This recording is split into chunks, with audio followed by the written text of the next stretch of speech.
Oke ya, Assalamualaikum warahmatullahi wabarakatuh. Kita sampai di minggu yang ke-6 ya, saudara ya. Minggu yang ke-6 ini tentang inheritance ya, pewarisan.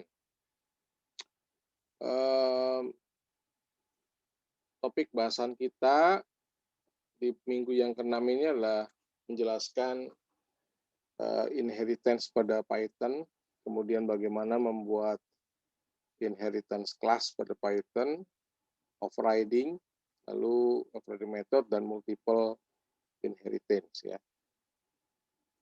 Oke ya, cepat saja saya akan coba menjelaskan, menambahkan pemahaman ya supaya Anda lebih paham. Apa itu inheritance? Jadi gini, inheritance itu istilahnya ada pewarisan ya. Jadi ini adalah sebuah fitur yang cukup kuat yang dalam pemrograman berorientasi objek ya. Kemudian kita bisa mendefinisikan kelas baru, saudara ya, dengan sedikit atau tanpa modifikasi kelas yang sudah ada. Ya, jadi kelas yang kelas yang lama itu nggak perlu dimodifikasi untuk bikin kelas baru gitu ya. Jadi kita mendefinisikan kelas yang baru yang isinya mirip seperti kelas sebelumnya. Jadi kita nggak modifikasi. Nah, kelas baru tersebut disebut dengan turunan. Nah, itu sebetulnya kunci dari inheritance ya, turunan atau anak. Dan kelas dari mana dia mewarisi berarti parent-nya gitu ya, orang tuanya. Nah, kelas turunan, kelas inheritance ini otomatis mewarisi fitur dari kelas dasar ya, dari orang tuanya gitu. Kemudian ditambahkan fitur baru. Gitu ya. Jadi akan menghasilkan penggunaan ulang kode yang ada di kelas sebelumnya. 11 ya. Nah, kemudian kelas itu bisa didefinisikan dengan reference, mereferensi pada kelas lain yang sudah didefinisikan gitu sebelumnya. Nah, yang namanya inheritance ini merupakan pewarisan properti. Ngerti, saudara ya, properti. Jadi gini, kalau contoh ya, contoh misalkan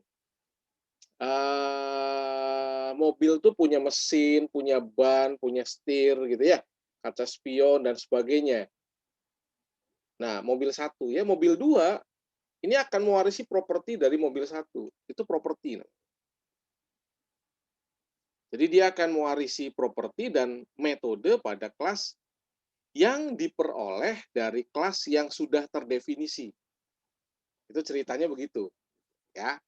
Kemudian kelas yang diwarisi, kelas yang lain disebut dengan subkelas, subkelas istilahnya ya, subkelas. Ada yang nyebut subkelas, ada yang nyebut subkelas gitu ya, sama aja lah ya.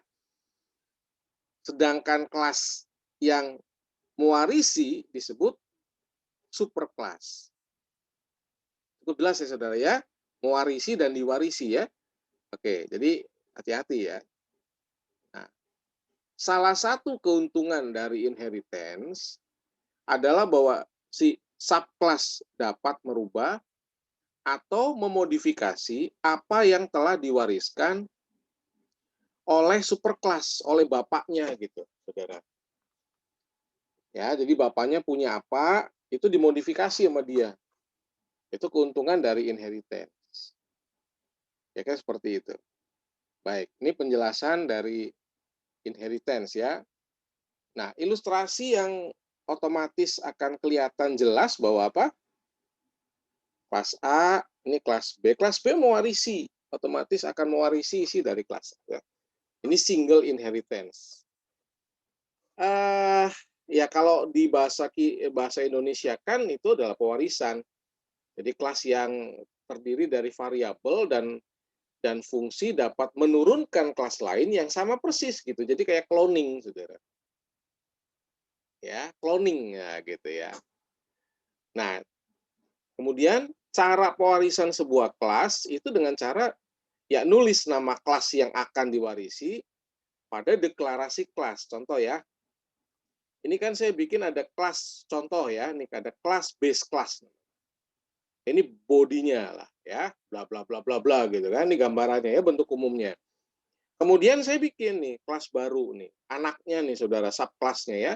Kelas drift class dalam kurung base class. Artinya base class itu akan diwarisi ya, akan jadi drift class itu akan mewarisi, base class akan mewariskan, nah gitu ya, kepada drift class gitu. Ini bapaknya, ini orang tuanya, parentnya, ini anaknya.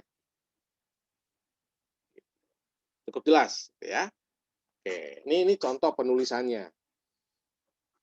Nah, sekarang bagaimana cara membuatnya tadi ya? Kelas ini anaknya, ini bapaknya. Tadi kan contoh jelas ya. Kelas ini anaknya, ini bapaknya. Nah, ini bentuk umumnya seperti ini. Jelas ya. Jadi pada contoh yang di atas ini berarti apa? Kelas anak akan mewarisi seluruh konstruktor, variabel, fungsi, semua yang ada di bapaknya itu akan diwarisi oleh si anak. Ya, lebih paham ya? Oke. Nah, sekarang ini nih contoh ya, saudara ya. Ini contoh ya. Kita punya kelas bapak ya, kelas bapak. Ya. Definisi ya. Oke, definisi bla bla bla bla bla bla bla bla bla gitu ya. Kemudian bawahnya ada definisi berjalan, definisi berlari ya. Kemudian ini ada anaknya nih, saudara ya. Ada anaknya, kelas anak, dia mewarisi dari definisi sebelumnya dari kelas bapak. Ya, kemudian ada statement pas, kemudian B ini variabel ya, sama dengan Bapak Howard Stark 17068. Apa sih ini? Ini ya, nama, tinggi, berat gitu ya, saudara ya. Oke, nama, tinggi, berat, print dan seterusnya. Ya. Nah, ini otomatis akan menjadi satu contoh bahwa saya nggak perlu bikin lagi gitu. Ya, untuk anak ini saya nggak perlu bikin lagi strukturnya. Strukturnya udah ada. Di bapaknya ada nama, ada tinggi, ada berat. Saya tinggal adopsi saja, kemudian saya tinggal isi. Kira-kira seperti itu. Cukup jelas, saudara ya.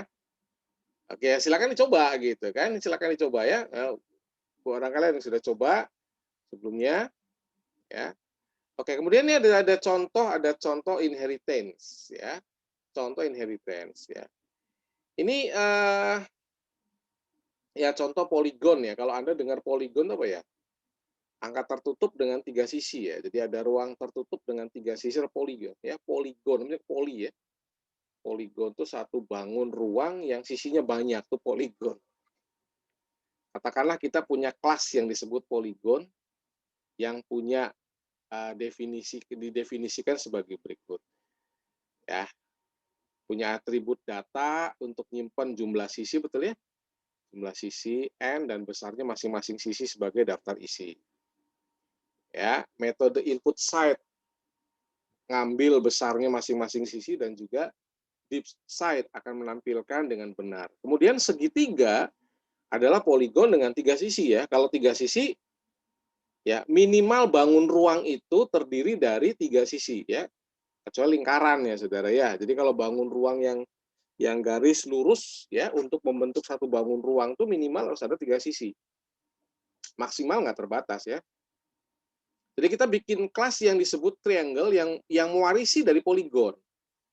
Atribut yang tersedia di poligon tersedia di segitiga. Kita nggak perlu mendefinisikan lagi. Ya. Oke, tapi kelas segitiga nanti punya metode baru, find area, untuk menemukan dan mencetak area segitiga. Kalau nanti Anda lihat bentuknya seperti ini. Betul ya, poligon, ini shaft-nya N, N-nya jumlah sisi ya. Oke. Pakai pengulangan 0 for I. In jumlah sisi ya. Oke, ini inputnya ya saudara ya. Ini input ya. Awas. Masukkan sisinya, ini input ya, self n. Nah, ini nih.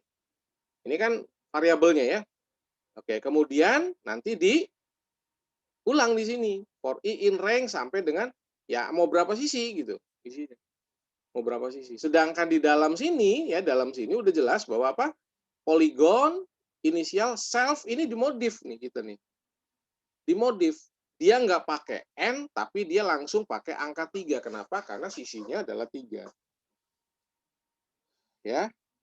Yang nanti kita tentukan ini find areanya A, B, C, side.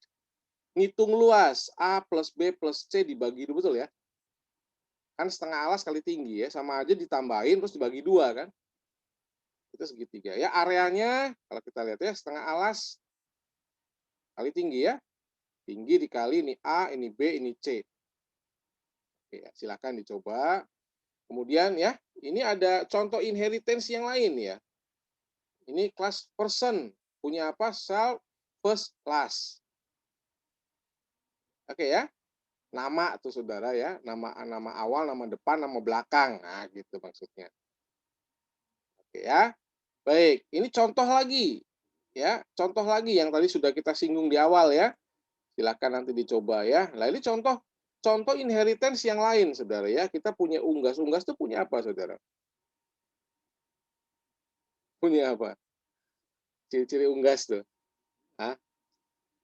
Nah, unggas tuh bertelur gitu ya. Punya sayap, bisa terbang gitu kan. Itu ciri-cirinya ya. Nah, kalau kita lihat dari pewarisannya berarti unggas, contoh ya, nih ada bebek, ada burung, ada ayam. Ayamnya di subclass lagi nih. Ada ayam kampung, ada ayam hutan, ayam negeri gitu kan. Oh, ya, ini kelas unggas, kelas bebek, kelas burung, kelas ayam ya. Oke, kelas ayam kampung gitu kan. Kelas ayam hutan gitu kan. Ya, lalu inisialisasi ya, unggas, bla bla bla bla print dan seterusnya ya. Nah, kalau kita lihat sebetulnya ya ini adalah contoh yang mudah ya. Kenapa? Karena penggunaan kelasnya masing-masing ya, saudara ya. Tapi kalau kita lihat bahwa definisi daripada setiap binatang yang ada di sini itu dia ngambil sifatnya unggas. Sifat utamanya unggas apa? Bertelur, bersayap gitu, saudara ya. Kan nggak ada unggas yang nggak bersayap, nggak ada unggas yang nggak bertelur gitu, unggas beranak itu kan nggak ada ya. Unggas semua bertelur, unggas semua punya bulu ya, punya sayap. Oke, ya silakan nanti Anda bisa coba ya. Oke, kemudian ini ada overriding ya, saudara. Overriding itu apa sih? Overriding itu di mana kondisi ya, di mana metode ya, kondisi di mana metode yang berasal dari orang tua ingin kita modifikasi atau kita tambahkan fitur baru gitu. Fitur baru ya sesuai dengan kebutuhan yang ada pada subclass-nya, pada class child-nya, pada anaknya. Nah, disinilah peran dari overriding method. Dengan menggunakan fungsi super kurung buka kurung tutup, kita bisa manggil instance dari kelas parent. Gitu ya, saudara ya. Contoh, ini ada kelas Tesla. Oke ya, kelas Tesla car ya. Kemudian definisi drive self super dot drive. Ya. Super dot drive print lol gas. LOL gas. Artinya bahwa drive ini akan mewarisi atau bisa dimodifikasi atau bisa memodifikasi isi daripada kelas sebelumnya, kelas orang tuanya. Ya, kalau Anda lihat ini contoh overriding ya. Nah, contohnya ada nih, Saudara. Kelas orang tua ya, inisial self print objek orang tua sudah dibuat. Wah, gitu ya. Definisi kita bikin lagi berkata ada nama anak. Orang tua berkata, wahai anak, bla nama anak. Muncul ya. Oke, nah ini kelas anak. Kelas anak bla bla ini ada super nih, Saudara. Ya, super anak self ya. Artinya kita nggak usah mendefinisikan lagi. Kenapa? Karena sudah di overriding, artinya yang ada di atas ini adalah super anak, self inisial. Print objek anak telah dibuat. Ya. Loh kok bisa? Bisa Saudara ya, karena ini kan ngambil dari orang tua kemudian ini ada super ya. Silakan ya, nanti Anda coba kemudian ambil kesimpulan ya. Ini kalau multiple ya Saudara ya. Jadi kalau multiple itu gini, pewarisan yang satu kelas itu bisa, pewarisan lebih dari satu kelas itu disebut dengan multiple inheritance. Jadi pewarisan yang dilakukan dari beberapa kelas, itu maksudnya. Nah, pada umumnya beberapa bahasa pemrograman lain hanya dilakukan dari satu buah kelas, gitu. Nah, Python ini memungkinkan inheritance lebih dari satu kelas, gitu ya. Python memungkinkan inheritance lebih dari satu kelas. Ini ilustrasinya. Jadi anak itu dapat warisan dari ayah, dapat warisan dari ibu, betul ya? Itu kan nggak mungkin seorang anak saya mah sifatnya nggak ada sifat ibu, nggak mungkin. Saya sifatnya nggak ada sifat ayah, nggak mungkin. Pasti dari kedua-duanya nempel ya saudara ya. Walaupun mungkin pewarisannya, nah, saya lebih banyak sifat ayah yang nempel ke saya. Ya, kalau saya sifatnya ayah, wajahnya ibu, gitu. Contoh kan dua-duanya berperan. Ya. Oke, nah ini contoh ya saudara ya, contoh. Ini kelas ayah, kelas ibu ya. Nah, kelas anaknya apa saudara isinya? Ayah, ibu. Ya, oke, yang akan dicoba ya. Ada multiple inheritance penjelasannya. Hal yang perlu diketahui pada multiple inheritance adalah jika nama metode yang diturunkan pada superclass memiliki nama yang sama, maka urutannya bergantung kelas mana yang diturunkan lebih dulu. Ya, yang diturunkan lebih dulu contoh di sini adalah kelas ayah, ya. Ayah dulu baru ibu ya, gitu kan. Oke ya, ini ada metode help untuk mengetahui urutan. Gitu ya, Anda bisa tambahkan. Oke ya, ini contoh yang lain, silakan dicoba ya. Kemudian ada diamond ya. Kalau diamond tuh gini, diamond tuh ada apa ya? Ada orang tua menurunkan ke dua subclass, nanti dua subclass turun lagi ke satu subclass yang lain. Ya, ini contoh ilustrasinya, saudara ya, ilustrasinya. Ya, ini contoh aplikasi programnya. Ya, leluhur, leluhur ya. Ini ayah mewarisi leluhur, ibu juga mewarisi leluhur, anak mewarisi ibu dan jelas ya, ya. Oke, ya. Kendaraan sama ya. Kendaraan, mobil, kendaraan ya. Oke, ya, silakan nanti dicoba, pokoknya ada coba, pahami gitu ya. Kemudian silakan buat kesimpulan. Oke, minggu yang keenam sudah saya jelaskan secara singkat dan padat. Karena banyak contoh, ya silakan nanti Anda eksekusi gitu, dicoba ya. Kalau nggak dicoba sekali lagi ya nanti kita nggak paham. Ya, jadi harus dicoba. Ya. Oke ya, selamat mencoba dan mencatat hal-hal yang diperlukan. Akhir kata, saya ucapkan Assalamualaikum warahmatullahi wabarakatuh.